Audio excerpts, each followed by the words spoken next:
What was your "I am surrounded by idiots" moment? Story 1. My anatomy and physiology teacher found a baby animal and said it was a squirrel. I don't think so because its snout was way too long to be a squirrel. She acted like she had never heard the word snout before, and the class sided with her, saying I was just being a know-it-all. I didn't let it go, and the class insisted that I just shut up. Instead of putting it in a box, she placed it on the cold lab counter, which the poor thing fell off multiple times. To which that beast scolded me to stop worrying about it. Then she force-fed it with squirrel formula. It died. It turned out to be a raccoon. Still boils my blood to this day. I'm pretty sure that class hated me. I knew a lot because I spent a lot of time reading. I may not be a genius, but I know enough to see when someone is a pretentious F. This was my first time dealing with an anti-intellectual crowd where they blindly followed an authority figure rather than hear out someone who actually knew what they were talking about.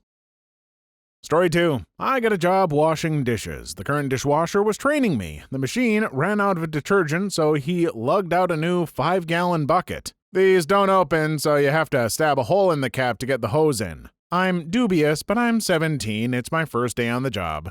He grabs a serrated knife he keeps on a shelf for this purpose and starts hammering it into the thick plastic cap. The knife sinks in, the serrations get stuck, and on the return stroke, it sprays the chemicals directly into his eyes. And he's writhing on the ground. The manager comes up and asks me what happened. I explain the knifing. He looks at me for 5 seconds, reaches down, and twists off the cap. Dishwasher dude went home for the day. Story 3. Last week I overheard my coworkers talk about payday and how excited they were. One said they have $5 in their bank account, and the rest agreed. I felt bad until they started talking about going to the club next weekend and getting VIP. One said she had to make sure she had enough because she promised her daughter to take her to the movies. What the F? I didn't even know they had kids by the way they manage their money. It kills me when people complain they can't buy their kids stuff or pay bills, but they just got their nails done, hair done, new stuff, eat out of gas stations, vending machines all the time, cable TV. Yeah, you're eating takeout every night while I slave over a hot stove. I have no sympathy for that. How about you ditch the acrylics and buy your kids some clothes? Pack a goddamn sandwich for lunch. Straighten out your priorities and quit being. I would say it nicer to the person's face, though. While I don't like the mentality of telling people who are barely scraping by to not buy any comforts or luxuries at all because that is just not reasonable, I think this person has a point. If you're going out and getting VIP treatments and eating out constantly but not buying your own kids new clothes and stuff, that's messed up. You deserve treats, but not so many that you don't take care of your kids. Story 4. A few months ago, the company I worked for was going through some pretty deep corporate restructuring, so my boss's boss's boss, Robert, the district manager 3 rungs higher on the ladder than myself, was walking around with a group of other suits from New Jersey fixing problems and non-productivity concerns. They came up to the area I run, and Robert tells me in front of all these suits that I was 18% effective yesterday. 18 effing percent.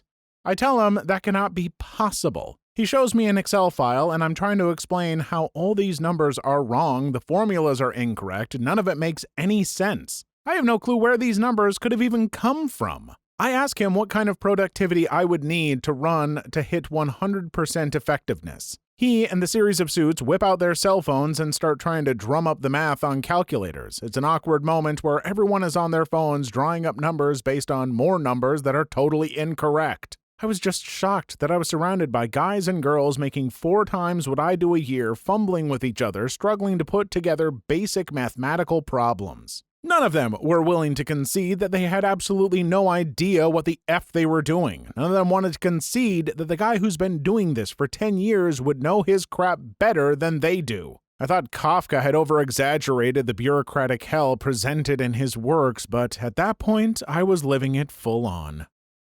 Story 5. Every time I fly, or more specifically by the gate and during the seating, no one understands the wonders of one queue where those in front go wherever there is an open airport attendant.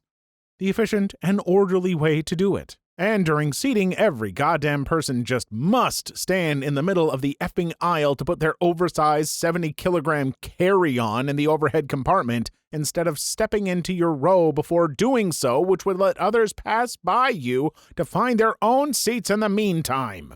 I have never heard an airplane stewardess yell at the entire passenger group before the time our plane missed its takeoff because my fellow Scandinavians aren't able to move their self-absorbed, sheep-minded butts in a normal pace. They should equip airplane staff with batons so they can motivate the passengers to get a move on. Effing hell. Ugh. Story 6. Not that long of a story, but when I was 6, I used to go to church with my dad early in the morning on Sundays.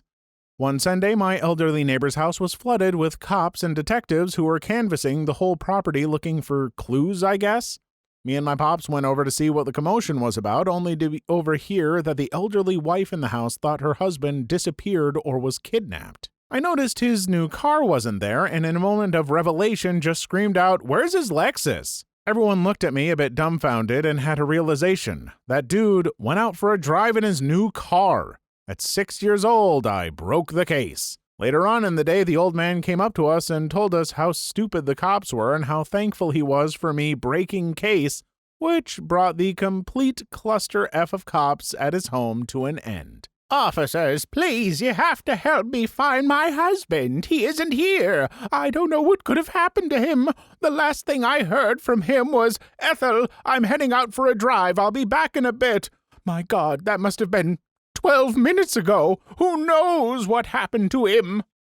Story 7. I was playing CSGO with 4 of my friends in Discord. Here's how that turned out. Guy 1, playing recorder version of All-Star while Top 10 Shrek Moments is playing in the background. Guy 2, rushing onto site, screaming, "Man, I wish Guy 3 would have bought me a gun," while desperately shooting an enemy with his Glock.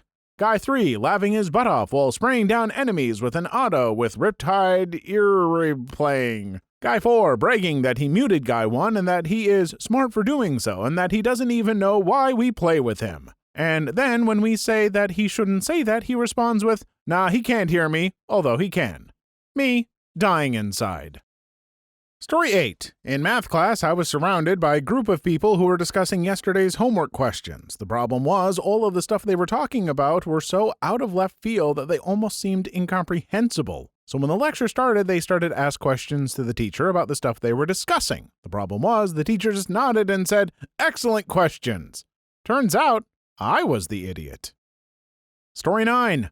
I was going for a warehouse job. I got a better offer the day after this training, but I had to do a little aptitude test, which consisted of some incredibly basic maths, which I flew through. Now, I wouldn't describe myself as a mathematician by any measure, but the kid, we're both 18, 19 maybe, next to me puts his head in his hands and just goes, "I don't know what 15 divided by 3 is." The instructor comes over and tells him the answer, which I thought was weird because what's the point of the test?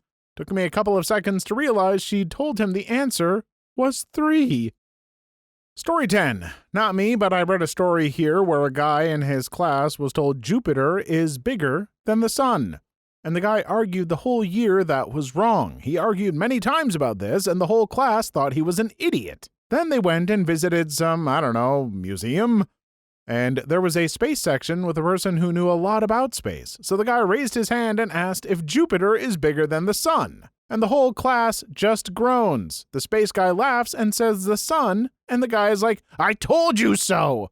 I can't find it, but I love that story. Funny thing, I took advanced science classes, so we mostly didn't have to deal with stuff like this, except for one class where our physics teacher, a nice guy in so many ways, was very often wrong. He was wrong about so much physics stuff, but would never admit it, even with a whole class of advanced students arguing with him. One day, I caught him in an error and literally proved to him he was wrong mathematically, and when he actually admitted that I was right, the class gasped, and I grabbed my stuff and marched out of the classroom shouting, "I won physics! Class over!" This sounds made up, but it was my senior year. I was deep into my senior slide, so I can promise you, it happened. And it's maybe my favorite high school story. I didn't even get in trouble because the guy was a new teacher and was trying way too hard to be liked by his students, so he laughed it off. Probably shouldn't have. Please like and subscribe if you made it this far. I hope you'll enjoy the rest of the video and have a wonderful day. Story 11. A previous group of friends who were also very religious, not sure if related to the idiocy or not. One of the women didn't know if it was roosters or hens that laid eggs. One of the women legitimately believed well into her teen years that all women turned men when they hit puberty. What the F? Numerous explanations that Sweden and Switzerland are two different effing countries. Numerous explanations that, yes, I work in a hospital. No, that does not mean I am a nurse. Yes, there exists other jobs in hospitals other than nurses and doctors. Yes, a hospital blood bank needs to be open 24/7. What the F do you think happens if someone gets hit by a car at 11 p.m.? Sorry, the blood bank is closed. To come back in the morning for your life-threatening hemorrhage. There was also the standard homophobia and so on, of course, but in general, there were also just morons. Story 12. It was my junior year of high school, and I learned that I was the only one at my lunch table who believed in evolution. I went to speak to a science teacher I was close with at the time because the conversation upset me. He also did not believe in evolution. Story 13. Sitting in the lab, I asked a friend to help me set up a CAD file to go to the laser cutter. We've both done it before, but she had just run hers, so I figured I'd have her double check mine so I don't F up a 2-hour cut job. She told me a line needs to be trimmed, so I do it immediately. She says to me, "Wow, it's so refreshing to work with someone who doesn't need their hand held through these things. We're in our second year of the major as architects, and over half the class can't run CAD. That's like studying to be a librarian and not knowing how to read." Note, I'm sure many architects use other programs, but the first and main program we use is CAD in this school. Story 14. When I was in high school, we had an assembly. As a means to show the school how diverse our student body was, they showed a slideshow of national flags, and we were to cheer when our flag came up. It was going fine for a while until the Middle Eastern countries came up, and everyone loudly booed. My friend from Iraq was a few seats ahead, and the look on her face still cuts into me. I don't blame the teachers. Their good intentions were ruined by dumbass trying to be edgy. I remember an old guy who had been in World War II talking to me and some friends when we were kids. One of the kids asked him, "Do you still hate Germany?" The guy smiled and said, "I've never hated Germany. Didn't even hate Germans. I hated the Nazis who did that to their country. There's a difference." I was a kid, so I might not have gotten that verbatim, but you get the idea, and that stuck with me. Story 15. I was at a restaurant and two teenagers in front of me were having a conversation about Forrest Gump. I overheard one of them saying, "Did you know they didn't actually have to cut Lieutenant Dan's legs off? They just used really good special effects." Then the other one seemed unironically surprised. "Haven't you heard of those actors who lose a lot of weight for a role? Well, Gary Sinise is method as F, and he does what it takes. From what I heard, he lopped them off without yet having secured the part because he's dedicated to the craft. That's what." Story 16. Trying to explain to two of my coworkers why you don't fry a veggie burger in bacon grease. The one that put it in the bacon grease was the manager of another location that we borrowed for the summer. Makes me wonder how many places do this with their veggie burgers. Tastes like the real thing. What's your secret? Story 17. During an exam, a lot of classmates were going up to the teacher for clarification on one of the questions. The problem was the question used a different phrase than the lecture slides. The meaning was reasonably obvious if you thought about it for even one moment, but their learning strategy is memorizing the slides word for word, so they were completely thrown off. Doesn't that say more about the school system, though? It trains the students to memorize and repeat what info they are given, not actually having to think. If anything, I'm pretty sure this is why there's a huge difficulty gap between high school and college. You spend most of your time learning, memorizing, and regurgitating information in high school. Then when you get to college, not only are the concepts more advanced, but you have to apply them in different ways that weren't presented in the slides. Story 18. I had to explain the difference between 2D and 3D animation to a friend. He still thinks if a drawing looks 3D, it is 3D. I was drawing a picture using a pencil on a normal piece of paper, and someone asked me if it was hand-drawn. I would give the most genuine no I could muster in a nonchalant but matter-of-fact way and see what happened. Story 19. The scene? Mechanical physics. Sophomore year of college. The student, dumb as a bag of bricks. She was one of those kids who would repeat what the professor just said in the form of a question to make it seem like she was engaged in the lesson, when it just makes it seem like you aren't paying attention. Anyway, we had just gone over gravity as a constant on Earth, 9.81 meters per second squared, and how you can use that for acceleration in certain problems. We went over one such problem, and Dumb Girl raises her hand and asks where we got 9.81 from. Fine, whatever. The professor explains to her that it's gravity, and it's a constant on Earth. Oh, so gravity never changes on Earth? No, sometimes we just randomly hurtle off into space. Please leave your story in the comments. I would love to make a video on them in the future. Also, don't forget to like and subscribe.